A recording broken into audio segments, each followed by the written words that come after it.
দুঃখের আধার শেষে আলোর প্রভাত হাসে, হতাশার কালো মেঘে যায় গো ভেসে, হতাশার কালো মেঘে যায় গো ভেসে।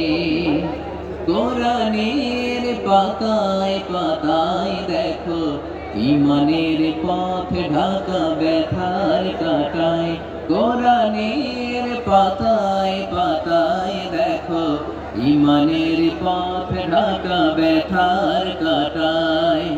ভেঙে পড়ো না কভু হতাশ হয়ে, ভেঙে পড়ো না কভু হতাশ হয়ে। জ্বলে পড়ে খাঁটি সোনা হও গো শেষে, জ্বলে পড়ে খাঁটি সোনা হও গো শেষে। দুঃখের আধার শেষে আলোর প্রভাত হাসে, হতাশার কালো মেঘে যায় গো ভেসে, হতাশার কালো মেঘে যায় গো ভেসে। ঠিক কিনা বলে?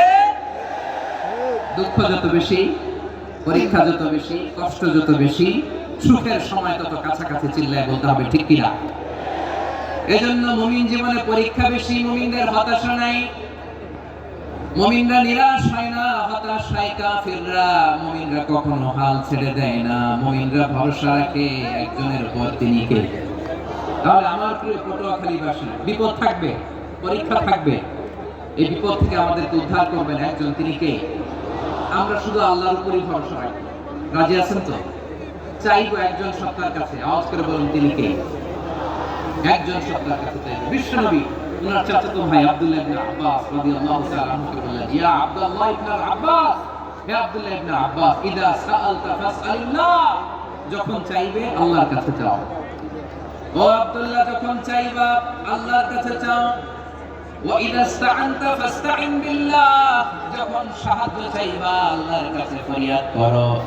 জেনে রেখো ও আব্দুল্লাহ, ওয়া'লাম আন্নাল উম্মাতা লাম ইজতামাআত আলা আন ইয়ানফাউকা বিশাইইন লাম ইয়ানফাউকা ইল্লা বিশাইইন ক্বাদ কাতাবাহু আল্লাহু লাক। ও আব্দুল্লাহ, জেনে রেখো, মনে রেখো, গোটা বিশ্বের সবাই মিলে যদি তোমার উপকার করতে চায় ততটুকুই তারা করতে পারবে যতটুকু আল্লাহ তোমার নসিবে সেটা লিখে রেখেছে। ঠিক কিনা বলো? আর যদি গোটা বিশ্বের সবাই মিলে তোমার বিরুদ্ধে কনস্পাইরেসি করে, ষড়যন্ত্র করে, গোটা বিশ্বের সবাই মিলেও যদি তোমার ক্ষতি করতে চায় ততটুকুই